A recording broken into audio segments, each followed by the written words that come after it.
एक बहुत महत्वपूर्ण सवाल किसी दोस्त ने पूछा है, क्या ध्यान नकारात्मक असर भी दे सकता है किसी इंसान के जीवन में? जैसे हर बीमारी में डॉक्टर साहब अलग इलाज करते हैं, हार्ट वाले का अलग, फेफड़े वाले का अलग। इसी तरह से क्या ध्यान किसी एक स्पेसिफिक बीमारी वाले लोगों के लिए है, या कुछ ऐसे व्यक्ति भी हो सकते हैं जिनके लिए ध्यान नहीं है, और ध्यान करने से किसी इंसान के जीवन में नकारात्मक असर भी हो सकता है क्या?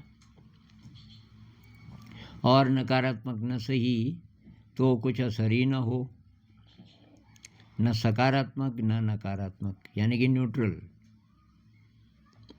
तो ऐसा हो सकता है। तो वही पहली बात तो ये कि जैसे आपने बोला ना कि ये दवाई हार्ट की, ये फेफड़े की वगैरह वगैरह, तो ध्यान किसी बीमारी के लिए नहीं है। इससे बीमारियां ठीक हो जाती हैं, लेकिन ओरिजिनली ये बीमार लोगों को तो अलाउ ही नहीं करते थे। जब बुद्ध ने ध्यान सिखाना शुरू किया, कहते हैं, तो जब लोगों को पता चला कि इससे बीमारियां ठीक हो जा रही हैं, तो बीमार लोग आने लगे ध्यान सीखने। अब तब बुद्ध के पास गए, वहाँ के जो उनके डिसाइपल्स थे, सीनियर, कि एक प्रॉब्लम है, यहाँ बीमार लोग ज़्यादा आने लगे। बुद्ध ने कहा शुरू में सबको चेक करो, और जो बीमार है वो इलाज करके आए, बीमार को हम ध्यान नहीं सिखाएंगे। तो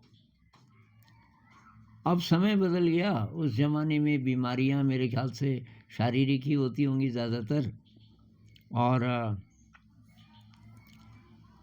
उनका इलाज वैद्य लोग कर देते होंगे।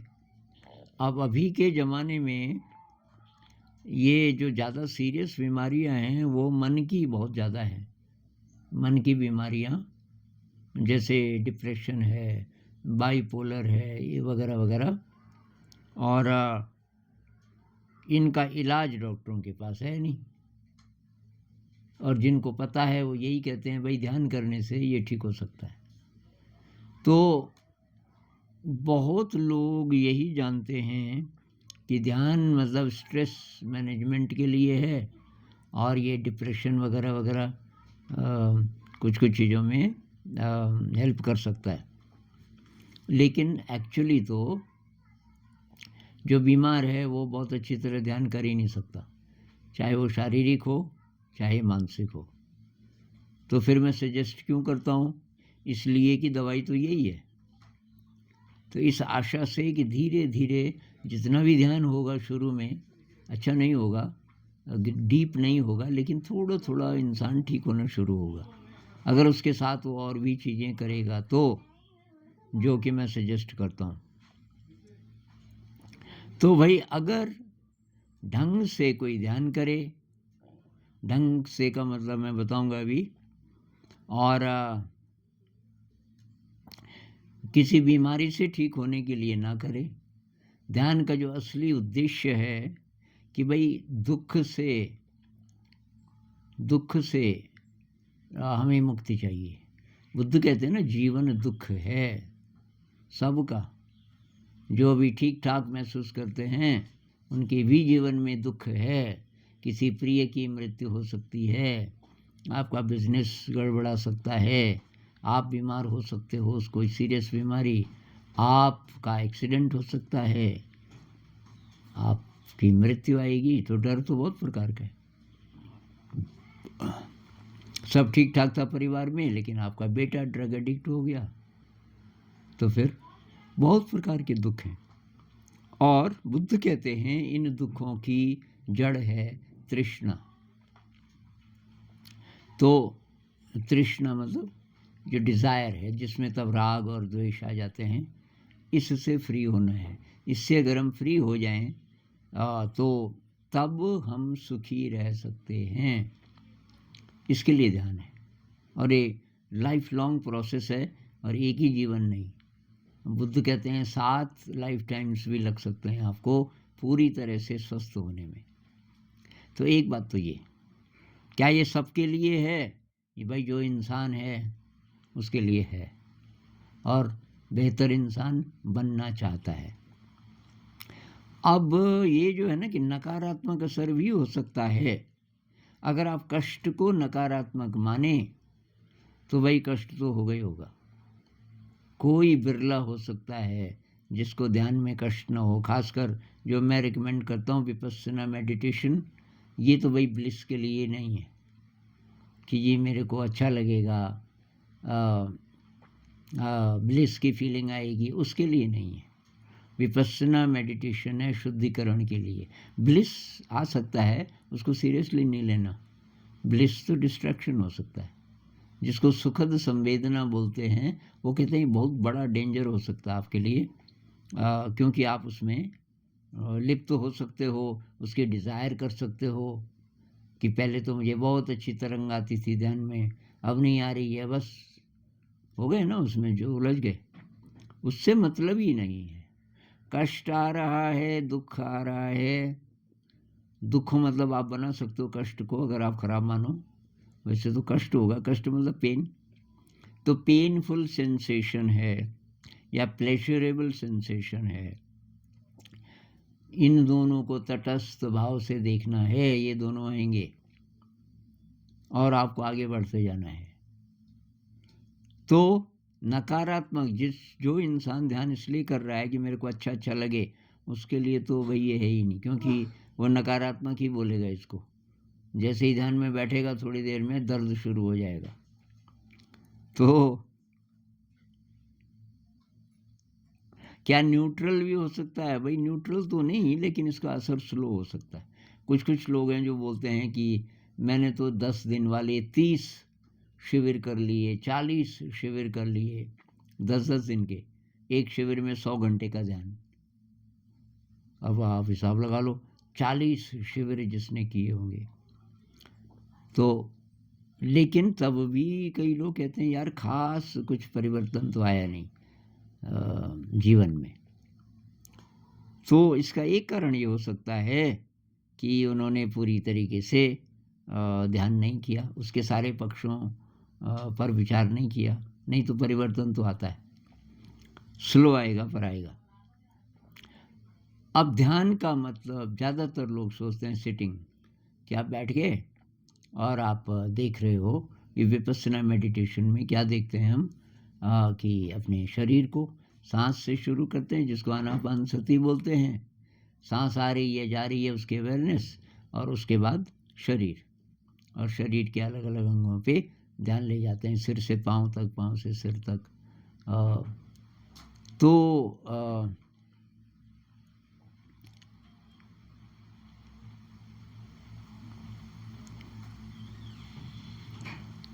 तो इसके जो सारे पक्ष हैं वो क्या हैं? तो एक तो सिटिंग मेडिटेशन जो हम बैठ के करते हैं, अब उसी को आप ध्यान मान लोगे तो वो नहीं है। बुद्ध कहते हैं हर समय सजग रहो। तो सतिपट्ठान सूत्र आप पढ़ लेना, जिस पर ये गोयनका जी का 10 दिन का विपस्सना बेस्ड है। कहीं भी विपस्सना होता हो, बहुत प्रकार से होता है। कुछ लोग मुझे मिले जो बर्मा से, ये म्यांमार जिसको बोलते हैं अभी, मेरे ज़माने में बर्मा बोलते थे, तो वहाँ से आए ध्यान करके। वहाँ 3-3 महीने के भी शिविर होते हैं, 90 दिन का ध्यान। और तो वो बताते हैं कि ये बहुत प्रकार से लोग प्रैक्टिस कराते हैं, लेकिन ये ज़्यादा पॉपुलर जो हुआ भारत में और फिर और भी कुछ देशों में, वो एक गोयनका जी वाला है अभी 10 दिन का। हमारे देश में 100 से ज़्यादा शहरों में ये होता है विपस्सना, और फ्री होता है, कोई फीस नहीं ले जाती। आपका खाना फ्री होता है, रहने का फ्री होता है। अंत में आप कुछ देना चाहें अपनी इच्छा से, वो नहीं बोलेंगे कि हाँ जी आप दे रहे हो कि नहीं दे रहे हो। आप नहीं दें तो भी चलेगा, लेकिन बहुत ज़्यादा इच्छा करती है देने की, तो लोग थोड़ा सा कुछ दान देते हैं। तो अच्छा, तो बैठ के ध्यान तो करो ही करो। उसके बाद बुद्ध कहते हैं सतिपट्ठान सूत्र में, महासतिपट्ठान सूत्र भी बोलते हैं उसको, महासतिपट्ठान सुत्त भी बोलते हैं। पाली भाषा में सूत्र को सुत्त बोलते हैं। ये यूट्यूब में मिल जाएगा आपको। तो इसमें वो बोलते हैं, पुनच परम भिक्खवे भिक्खु गच्छन्तो वा गच्छन्तामीति पजानाति, ठितो वा ठितोमीति पजानाति, निसिन्नो वा निसिन्नोमीति पजानाति, शयानो वा शयानोमीति पजानाति, यथा यथा वा पनस्य कायो पणिहितो होति, तथा तथा नम पजानाति। मतलब जो ध्यान करने वाला है वो चल रहा है तो उसको अच्छी तरह से पता है कि मैं चल रहा हूँ। अब मैं रुक गया तो उसको अच्छी तरीके से पता चल रहा है कि मैं रुका हूँ। और बैठा है तो बैठा हूँ, लेटा है तो लेटा हूँ। मतलब जिस पॉस्चर में आपका शरीर है आपको अच्छी तरीके से पता है। ये तो पूरी ज़िंदगी की ट्रेनिंग है। सारे दिन आपको प्रैक्टिस करना पड़ेगा। शरीर को आप महसूस करते जा रहे हो, आपको अच्छी तरीके से पता है मेरा शरीर चल रहा है कि बैठा है कि खड़ा है कि लेटा है कि काम कर रहा है। आगे कहते हैं, अभिक्कन्ते पटिक्कन्ते संपजानकारी होती, आलोकिते विलोकिते संपजानकारी होती, समिंजते प्रसारिते संपजानकारी होती, संघाटिपट्ट चीवर धारणे संपजानकारी होती, असिते पीते खाइते साइते संपजानकारी होती, उच्चार पश्चावगम्ये संपजानकारी होती, गते ठिते निसिन्नो सुत्ते जागृते भासिते तुर्णी भावे संपजानकारी होती। मतलब कि शरीर आपका आगे की तरफ जा रहा है कि पीछे हट रहा है आपको पता है। आप सीधे देख रहे हो कि साइड में देख रहे हो, इतना बारीक भी ये भी आपको पता है। आप एक्सपैंड कर रहा है शरीर, कभी हम एक्सपैंड करते हैं ना एक्सरसाइज, जैसे कि ऐसा आपने किया, आपको पता है कि ठंड में जैसे शरीर थोड़ा सिकुड़ जाता है, वो भी आपको पता है। आप कपड़े पहन रहे हो आपको पता है, खाते पीते आपको पता है, मलमूत्र त्यागते समय आपको पता है, चलते हुए खड़े हुए बैठे हुए सोते हुए जागते हुए बोलते हुए मौन रहते हुए आपको अच्छी तरीके से पता है। पहली बात तो ये। अब ये 10 दिन का जो करते हैं ना ध्यान, उसमें ये बोलते हैं आचार्य लोग, लेकिन करा नहीं पाते। क्योंकि कैसे कराएं, वो 10 दिन में जो बेस्ट है वो कोशिश करते हैं लिए, लेकिन ये आपको करना चाहिए, तब जाके इसको पूरा माना जाएगा। अच्छा, ये तो हुई बात प्रैक्टिस की। अब इसको सपोर्ट करने वाली एक बहुत बड़ी चीज़ है शील। शील में आता है हिंसा नहीं करना, चोरी नहीं करना, झूठ नहीं बोलना और नशा नहीं करना, ब्रह्मचर्य का पालन करना है। ये सब अगर आप करोगे तब जा कर के सही असर होगा। मान लीजिए किसी का ब्रह्मचर्य कमज़ोर है तो फिर गड़बड़ हो सकती है। अच्छा जी, अब भाई अगर मैं अपनी बात बोलूं तो पहली बात, मैंने ये ब्लिस के लिए तो इस चक्कर में मैं पहले से नहीं था। मुझे उसमें स्वार्थ लगता है। एक तो कई लोग कहते हैं ना कि ये मतलब एनलाइटेंड हो जाना है और फिर हम अनंत में विलीन हो जाएंगे। मेरे को ये आइडिया अच्छा नहीं लगता। भाई क्यों होना है विलीन, दोबारा आएंगे धरती पे, कुछ अच्छा काम करेंगे। आप अगर मुक्त हो गए तो बहुत बढ़िया, तब तो आप में बहुत एनर्जी है, अब दूसरे लोगों के लिए कुछ करो। मुझे ये आइडिया ज़्यादा अच्छा लगता है। पेनफुल है दुनिया, बहुत मुश्किल है ज़िंदगी, कोई बात नहीं। अब तुम अकेले अकेले पार तो हो गए, लेकिन और भी तो हैं। तो महायान बुद्धिज़्म में ये कॉन्सेप्ट बहुत डोमिनेंट है कि आपके पास जब ऐसा ऑप्शन हो कि आप एकदम निर्वाण में जाना चाहते हो, एकदम मुक्त होना चाहते हो कि दोबारा जन्म लेना चाहते हो, तो बोधिसत्व, उन लोगों को बोधिसत्व बोलते हैं जो एनलाइटेंड हो गए, अपनी इच्छा से वो दोबारा जन्म लेते हैं दूसरों की भलाई के लिए। तो खैर, तो मेरा ब्लिस वाला नहीं था, मेरा ये था शुद्धिकरण का, जो इसका लक्ष्य है कि भाई मैं शुद्ध होना चाहता हूँ। मेरा ये भी नहीं था कि शरीर में कोई सीरियस रोग तो नहीं था, शरीर वीक तो था, शरीर को भी बहुत फ़ायदा हुआ मुझे, लेकिन बेसिकली ये था कि नेगेटिव इमोशन से मैं फ्री हो जाऊं और मुझे एक रास्ता मिल जाए इवोल्यूशन का, कैसे इवॉल्व होना है, क्या क्या लिमिट्स है इंसान की, क्या लिमिट्स हैं, कहाँ तक वो जा सकता है, मुझे उधर जाना है। और मुझे तो भाई बहुत ज़्यादा दर्द हुआ, मतलब मेरे साथ जो जो ध्यान करने वाले लोग मुझे जहाँ जहाँ मिले, बहुत साल तक मैं यही करता रहा, मुझे एक भी नहीं मिला जिसको इतना ज़्यादा दर्द हुआ हो जितना कि मुझे हुआ, बहुत ज़्यादा, बहुत ज़्यादा। मैं बर्दाश्त कैसे कर गया, क्योंकि मैं उसको अच्छा मानता था। इसमें बीच बीच में मदद भी मिलती थी। एक बार वो मेरा छठा शायद 10 डे शिविर था, और मेरी एक टांग पे इतना दर्द, जैसे नसें, जैसे ही मैं बैठूं मुझे लगे कि 2-3 डॉक्टर नसें खींच रहे हैं मेरी टांग की, लगभग असह्य दर्द।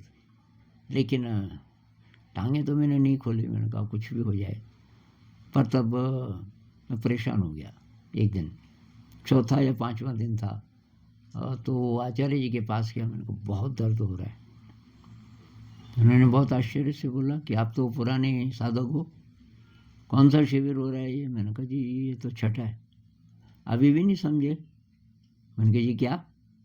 अरे यही तो होना चाहिए, दर्द का मतलब है कि तेरी इम्प्योरिटीज बाहर आ रही है। अब मैंने कहा जी बर्दाश्त करके तो अब मरेगा, मृत्यु के समय कुछ लोगों को भयंकर दर्द होता है, तब कैसे बर्दाश्त करेगा? और ऑपरेशन हो रहा हो तब कैसे करेगा? मान लीजिए कि एनेस्थीसिया देने का टाइम नहीं है आपका, सीधे ऑपरेशन शुरू हो गया, तब क्या करेगा? भाई इसको बर्दाश्त कर, और इसको मतलब भगाने की कोशिश मत कर। उसके बाद तो बस मैंने कहा कितना भी दर्द हो मुझे विचलित नहीं होना। तो फिर आगे 5वें दिन, छठे दिन, 7वें दिन तक वो दर्द ही गायब हो गया। तो मैं तो भाई कई साल दर्द से गुजरा। ये 10 डे जब भी मैं करता था, भयंकर दर्द और एक डर। एक ऐसा शिविर आया, लास्ट था मेरा, उसके बाद में ये 10 डे नहीं कर पाया। अब तो उसके बाद मैंने कहा मैं खुद ही प्रैक्टिस करूँगा। उसमें डर लगा बहुत ज़्यादा, बहुत ज़्यादा। और उसी शिविर में डर पे मैंने विजय प्राप्त कर ली बहुत हद तक। मेरे बहुत प्रकार के डर खत्म हो गए। अरे पता चला कि डर का कोई कारण नहीं होता, क्योंकि उस समय कारण थोड़ी था कोई। मैं ध्यान में बैठूं और डर शुरू, किस कारण? कोई कारण नहीं। तो शायद डर हमारे अंदर होता है और वो दबा हुआ होता है, और ये ध्यान से वो उखड़ता है। तो जिसको आप बोल रहे हैं ना कोई नेगेटिव, ये ऐसा है कि कोई बहुत बड़ा जैसे घड़ा है, मैं आपको उदाहरण दे रहा हूँ, भयंकर कोई घड़ा है जिसके बॉटम में आप देख नहीं सकते, ऊपर उसका पानी बहुत साफ होता है, आप ऊपर ऊपर से पानी पीते हो, और कोई आपको बताता है भाई ये घड़े को साफ भी करते हो आप कभी? तो आप बोलते हो साफ की जरूरत, साफ ही है ये देखो पानी। अब वो आपको एक डंडा पकड़ाता है लंबा सा, जो बॉटम तक पहुंच जाए, कि डंडा घुमाओ तो इसके बॉटम में, तो बॉटम में पता नहीं कितनी लेयर्स हैं गंदगी की। तो जैसे ही डंडा घुमाना शुरू करते हैं, जो सॉफ्ट लेयर है ऊपर वाली वो उखड़ती है, और ऊपर गंदगी। और आप कहते हैं गंदगी, तो जो ऊपर आएगी मतलब आप उसको साफ कर दोगे, लेकिन डंडा अभी घूम ही रहा है।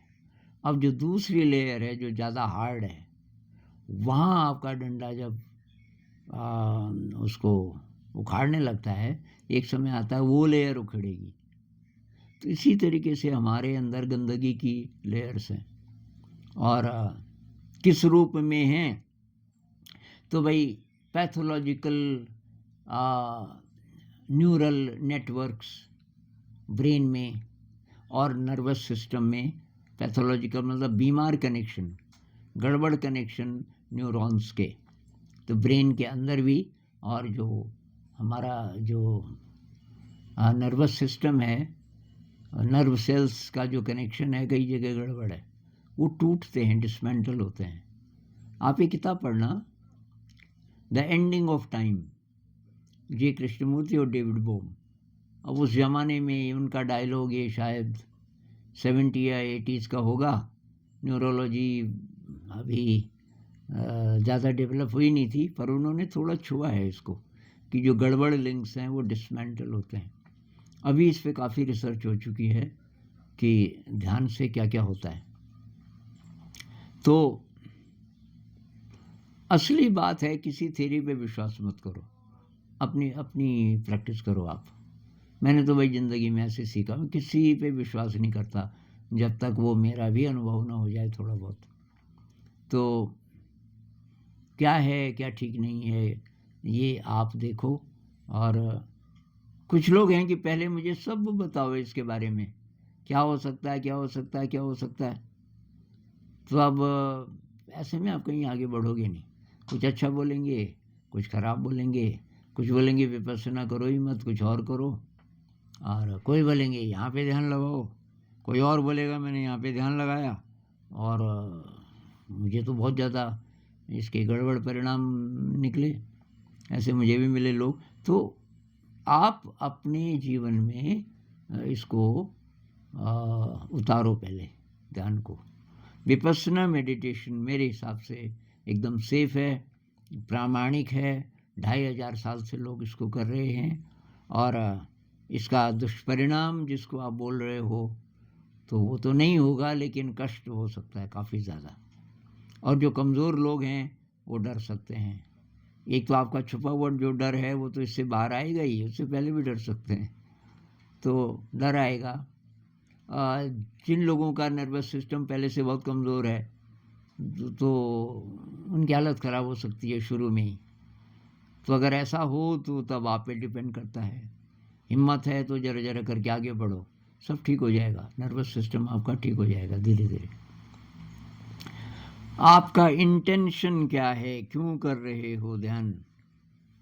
अगर सांसारिक इंटेंशन है तो भी आप ज़्यादा सफल नहीं हो पाओगे। अगर ध्यान इसलिए कर रहे हो कि तब मेरे नंबर ज़्यादा आएंगे, कि तब मेरा दिमाग तेज हो जाएगा, मैं पढ़ाई लिखाई अच्छी कर पाऊँगा, कि तब ये हो जाएगा वो हो जाएगा, सांसारिक, इसके लिए नहीं है ध्यान। इसके लिए नहीं है ध्यान, है कैटरपिलर से तितली बनने के लिए। ये उदाहरण मैं देता हूँ अपने अंदर के इवोल्यूशन के लिए। ये भी हो सकता है कि ध्यान आपने शुरू किया और कॉम्पिटिटिव एग्ज़ाम वगैरह वगैरह वगैरह आपने सोच लिया कि ये दिशा ही नहीं है मेरी, मुझे कुछ और करना है, और आप कोई नया फील्ड चुन लेते हो और उसमें आगे बढ़ते हो, ये भी हो सकता है। तो बाहर सांसारिक दुनिया में क्या होगा, एक चीज़ है कि वहाँ आप ज़्यादा सफल होंगे पहले से, क्योंकि आपके अंदर शक्ति ज़्यादा हो जाएगी। अब ये नहीं कि मैंने जी 4-5 महीने ध्यान किया, मेरी शक्ति तो बढ़ ही नहीं रही। 4-5 महीने नहीं है, ज़िंदगी भर की बात हो रही है। तो कब इसके रिजल्ट्स देखने को मिलेंगे भाई, इसकी अपेक्षा मत करो। लेकिन आपको बहुत जल्दी, किसी किसी को पहले ही 10 दिन के शिविर से काफ़ी चेंज महसूस होने लगता है। लेकिन जो बड़े बड़े चेंजेस हैं उनमें टाइम लगता है। बड़े बड़े चेंजेस क्या, कि अब नेगेटिव इमोशन कितना है, अब गुस्सा कितना आ रहा है, आपकी सहन शक्ति अभी कितनी है, वगैरह वगैरह, क्रिएटिविटी कितनी है, सेवा भाव बढ़ा कि नहीं, इनमें टाइम लग जाता है ज़रा। तो ज़िंदगी भर की यात्रा है और उसी के लिए भाई जो ज़रा दृढ़ है और जिसका संकल्प बहुत ज़्यादा स्ट्रांग है और जो सचमुच बेहतर इंसान बनना चाहता है और मृत्यु के क्षण तक ऐसी स्थिति हो जाए कि डर ही खत्म हो जाए मृत्यु का। नमस्कार।